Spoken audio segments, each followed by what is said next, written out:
자, 최근에 대통령 비서실장이 교체가 됐습니다. 그리고 이관섭 전 비서실장, 대통령실을 떠났거든요. 자, 그런데 굉장히 좀 이례적인 모습이 있었어요. 윤석열 대통령이 직접 나와서 배웅을 하는 모습, 찬문도 열어주는 모습, 그리고 앞서 퇴임식에서 합창단의 노래까지 해서 약간의 굉장히 정성을 들여주는 모습까지 있었거든요. 자, 김기웅 전 대통령실 부대변인이 나와 계신데요. 네. 오늘 모습, 그리고 퇴임식 모습도 저렇게 사진으로 공개를 했어요. 네. 이거 굉장히 이례적인 평가가 나오고 있는데 이거 좀 어떻게 봐야 되는 겁니까? 네. 사람은 만날 때보다 헤어질 때 잘 해야 된다는 얘기도 있지만 그렇죠. 말씀하신 것처럼 좀 이례적이긴 합니다. 근데 제가 볼 때 대통령한테 이관섭 비서실장이 어떤 존재일까 그런 생각을 해보면 비서실장은 한 4개월 정도뿐이 안 했지만 예. 이관섭 비서실장이 실제로 대통령과 호흡을 맞춘 건 2022년 8월부터입니다.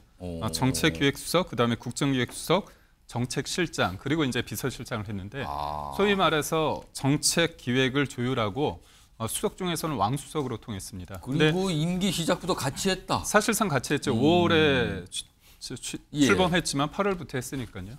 근데 이제 대통령이 생각하기에 그리고 윤석열 정부가 부족한 것도 있지만 그래도 정책에 있어서 건전재정 기조 확립하거나 노사관계를 확립하고 원전 정책을 정상화하는 그 여러 가지 정책적인 부분에 있어서도 대통령이 볼 때, 그다음에 윤석열 정부가 볼 때 잘한 부분이 있다고 평가를 하는 것 같습니다. 그렇기 때문에 제 사례를 보면 그 이관섭 비서실장이 2016년 11월에 한국수력 원자력 사장으로 취임했습니다. 예. 그런데 임기 1년 10개월을 앞두고서요.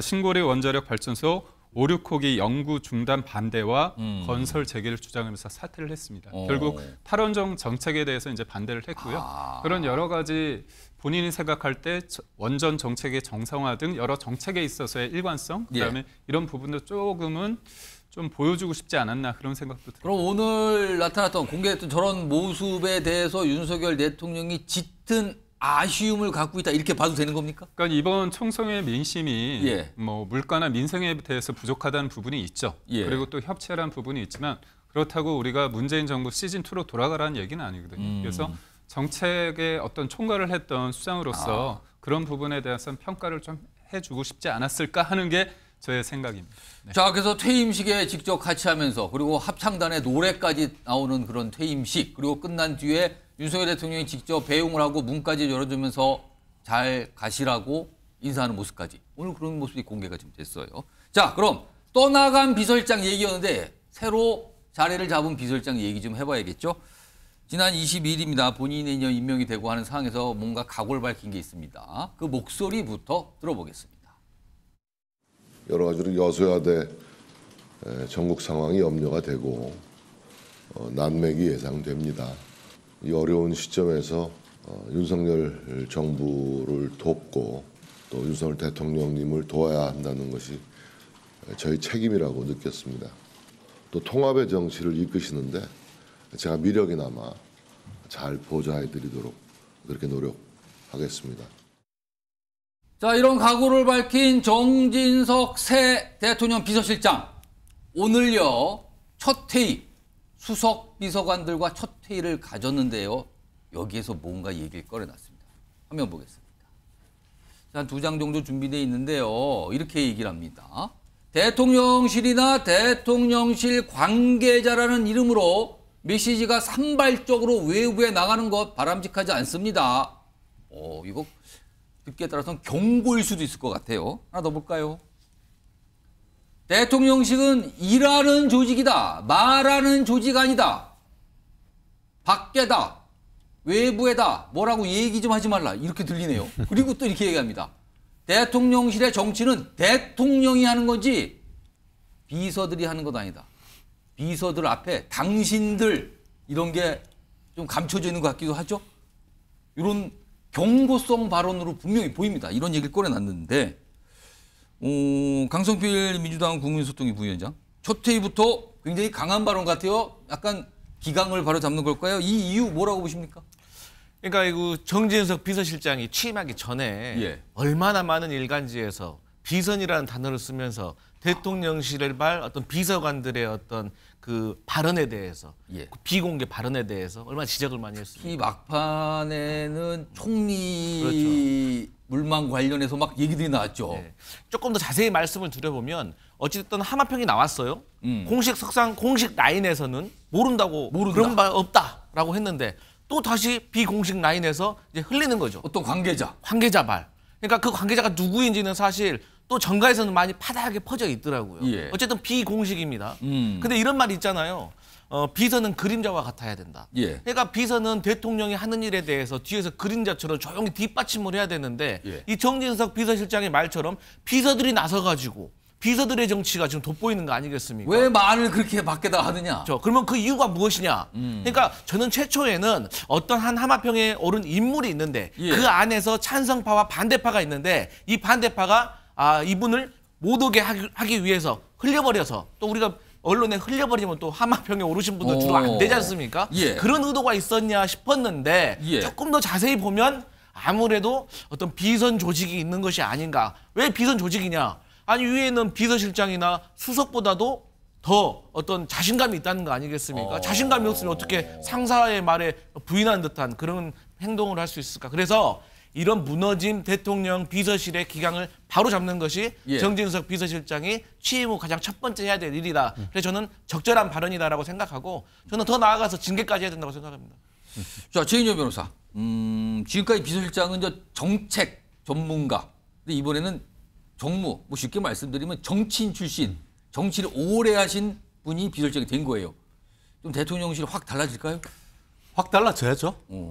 지금 좀 전에 얘기하신 것처럼 비서와 관련해서 철칙이 뭡니까?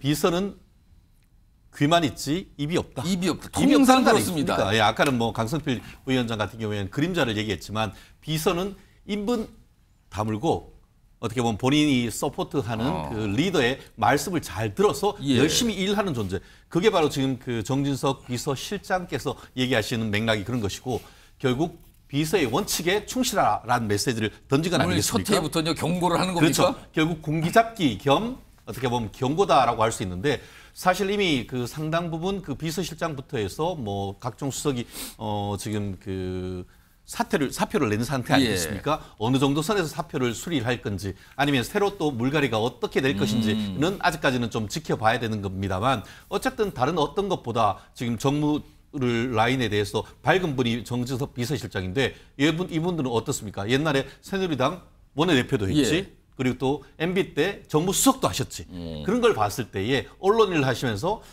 요거 청와대 발 대통령 발 뭐라고 하면은 언론에서 대서특필하지 않습니까? 그렇습니다. 그게 언론인한테는 특종이 되지만 그것이 대통령한테는 상당히 치명상이 될 수 있다는 것을 누구보다 더 잘 알기 때문에 예. 다른 모든 것보다 비서의 원칙에 충실하라. 당신들 입은 없다. 더 이상 귀만 있다. 그리고 열심히 일해라. 이런 강한 어떤 드라이브를 걷다. 이렇게 보는 것이 맞지 않을까 싶습니다. 자, 이런 상황에서 오늘 윤석열 대통령이 참석한 행사가 영빈관에서 하나 열렸는데요. 일단 화면 좀 하나 볼까요? 자, 오늘 행사를 사진과 함께 소개한 화면인데 오찬 간담회입니다. 근데 참석자가 누구냐면 윤석열 대통령이 가운데 있죠. 그리고요, 원형 테이블이 많이 있었는데 국민의힘의 총선에 출마를 한 전역 의원들 중에서 낙선하신 분 또는 아예 공천 자체를 못 받아서 낙천하신 분들을 초대한 오찬 자리였어요. 근데 이거 보면은 당선한 의원들 또는 당선자보다 낙선한 의원분들을 더 먼저 만난 거예요. 글쎄요. 요거는 김종욱 전 청와대 행정관? 네. 당선자보다 낙선자, 낙천자를 먼저 초청해서 오찬을 했다. 이건 좀 어떻게 좀 평가해야 될까요? 뭐 좋은 의미로 얘기하면 가장 예를 들면 이번 선거 관련해서 피해를 본 사람들, 아픈 사람들을 만났다는 의미에서는 유의미하고 또 반대로 얘기하면 가장 아픈 얘기가 나올 때가 또 이분들이죠. 따지고 보면. 가장 선거에 어려움을 처했고 그리고 결과는 낙선이었거든요. 대부분 수도권에서 선거를 하셨을 건데 얼마나 많은 국민 유권자들에게 이런저런 욕을 많이 넘어갔겠습니까? 예. 이런 상황들을 고려했을 때 이분들을 다독이는 게 더 중요한 측면도 분명히 있고 또 반대로 이분들 입에서 나오는 얘기가 당이나 또 대통령실에서 상당히 아플 수 있는 측면이 있지요. 저는 그런 측면이 있습니다만 다행이라고 생각하는 건 전 대통령과 대통령실이 이해를 못했던 게 뭐냐면 예. 총선에 패배하고 난 다음에 국민에게 공개적인 예를 들면 사과, 반성을 한다거나 아니면 야당 당대표에게 전화를 하지 않고 인사 문제가 먼저 나오기 시작을 했어요. 뒤늦게 논란이 되니까 그때 가서야 영수회담을 전화를 한 팀이 분명히 있었었고 또 하나는 아니 그 고생을 했던 한동훈 전 비대위원장과 만나지 않고 홍준표 대구시장을 먼저 만나는 걸 보면서 뭐 하는 거지 지금 이거? 왜 모든 수순이 정반대로 돼 있지? 적어도 이런 상황이 된다면 국민들이 대통령과 대통령실이 민의와 선거 결과를 잘못 이해하고 있구나라고 하는 생각을 할 텐데라는 생각이 들었는데 예. 여러간 많은 어떤 비난들을 들으면서 이번에 했던 낙천낙선자와의 회동은 저는 그나마 수순이 제대로 됐다고 생각을 하고요.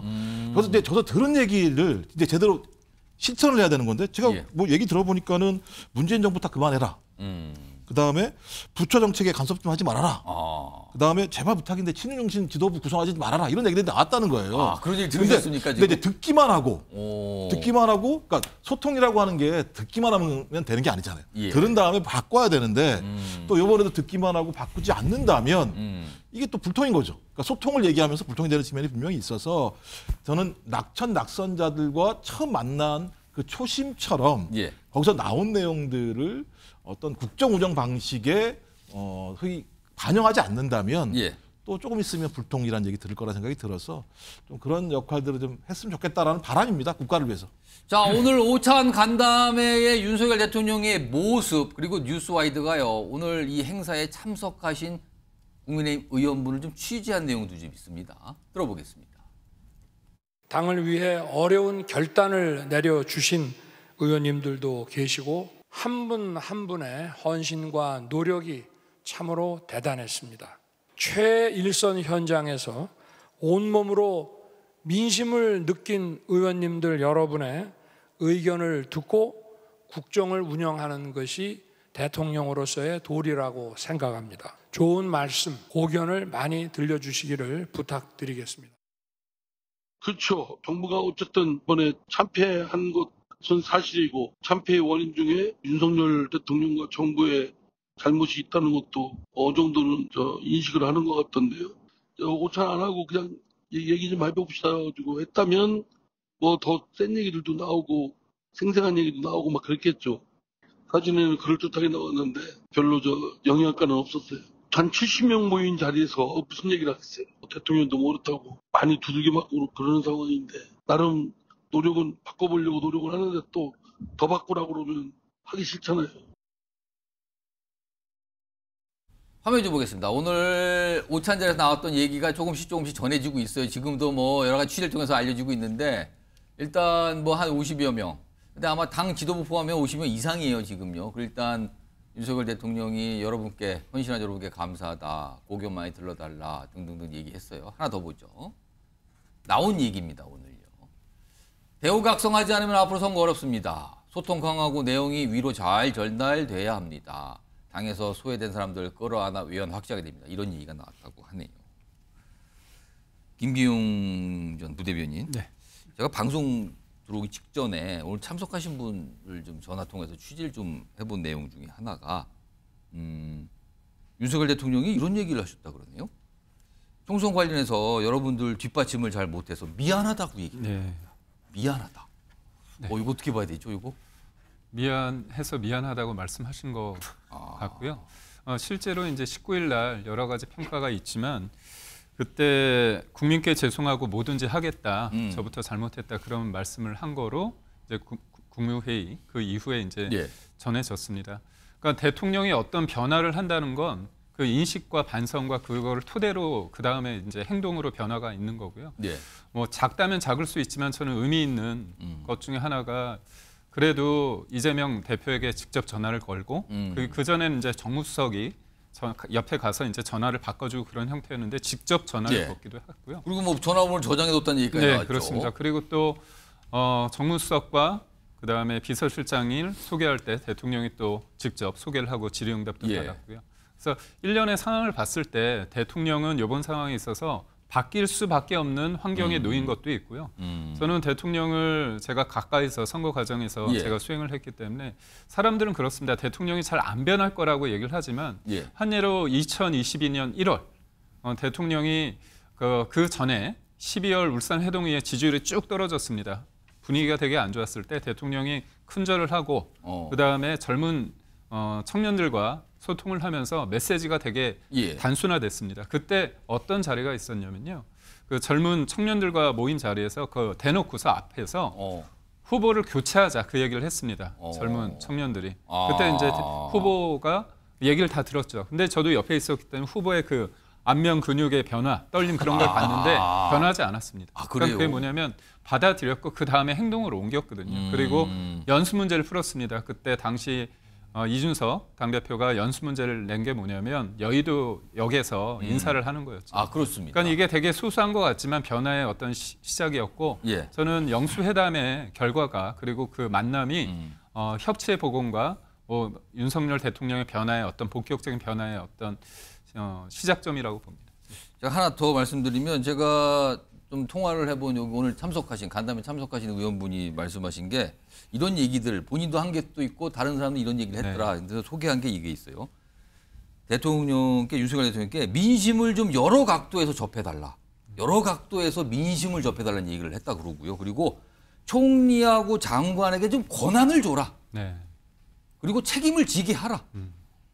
직접 권한을 행사하게 하라. 이런 얘기도 나왔다 그래요. 그리고 동시에 한 중진 의원인데 낙선하신 분은 오늘 숫자가 너무 많아서 사실 하고 싶은 얘기를 다 할 수가 없는 분위기였다. 그러니까 따로 중진이면서 낙선하신 분들은 좀 따로 대통령과 만나서 좀 얘기를 좀 많이 했으면 좋겠다라는 이런 희망사항도 좀 밝히셨더라고요.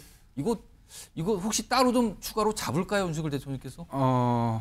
저는 따로 중진도 중요하다고 생각하고요. 뭐 제 상황이기 때문에 제가 제 입으로 말하기가 좀 그렇지만 예. 이분들보다도 더 어떻게 보면 절박한 분들이 있습니다. 이분들은 현직 국회의원들 아닙니까? 예, 현역입니다. 그렇지만 국회의원을 한 번도 못 해보고 이게 그 위치가 대단하라가 아니라 여튼 도전을 했지만 그 자리에 이르지 못한 현역이 아닌 낙선하신 분들. 네, 그렇습니다. 실은 이제 제가 오늘 기자분들한테 전화를 많이 받았습니다. 예. 왜 받았냐? 김기영 선배 오늘 오시죠? 이러는 거였어요. 그러니까, 거기 참석하는 줄 네, 알고. 그렇죠. 그러니까 일반 사람들이 볼 때는 국회의원 중에서 낙선한 사람이 아니라 전반적으로 다 일반적으로 다 그렇죠. 낙선하신 분들 다 가는 줄 알았더니 오늘은 현역 의원 중에서 낙선하신 분들이 물론 이제 갔어요. 그분들이 여러 가지 국정을 바라보는 시각을 존중하고 해야겠지만 한 번도 그러니까 국회의원이란 그런 과정 없이 또 이번에 새로운 도전을 했던 사람들이 있거든요. 한 예로 들 때 이제 지난주 금요일에 이런 일이 있었는데 그때 4시간 동안 40여 분이 얘기를 했습니다. 근데 오늘 보니까 오찬 시간이 1시간 채 안 된 것 같은데요. 제가 정확하게는 모르겠지만 1시간 반에서 길면 그렇겠지만 한 40여 분. 그러니까 실질적으로 얘기를 길게 못했을 겁니다. 많은 분들이 하시기는 어려운 시간이네요. 그렇기 때문에 이제 따로 중진 그런 자리를 좀 그런 아쉬움을 좀 나타내시기도 했어요. 어떤 분께서. 그래서 이제 제가 제안을 하나 드리고 싶은 거는 그분들이 갔기 때문에 우리도 딱 한 게 아니라 우리 입장에서 원외 조직위원장 입장에서 할 얘기가 많습니다. 만나고 싶으신 거군요, 지금요. 그리고 이제 민심이란 부분에 대해서 언급이 됐을 텐데 그렇습니다. 지금 선거가 영남 위주로 많은 분들이 됐습니다. 수도권에는 경기가 6, 서울이 11명, 그다음에 인천이 2명입니다. 19명입니다. 결국 지금의 국회의원들을 만났을 때 국민의힘 국회의원들을 만났을 때 아무래도 수도권보다는 영남 위주의 어떤 민심이 좀 들어갈 수밖에 없는 상황이거든요. 그러니까 결국은 민심을 다양하게 하라는 거는 국민의힘 안에서도 여러 가지 의견을 들어야 되고 원내도 중요하지만 원내 의사도 좀 들어야 되지 않을까 그렇게 싶습니다. 지금 김기영 전 부대변인께서 원내 낙선, 그러니까 원내 낙선하신 분들도 좀 대통령께서 만나면 좋지 않겠습니까? 라는 글쎄 제안일까요? 이런 권고를 좀 하셨습니다. 지금 이 자리에서. 알겠습니다. 자, 첫 번째 이슈 오늘 비서실장 얘기, 그다음에 오늘 윤석열 대통령과 낙선하신 분들의 만남, 이거까지 소개해드렸고요.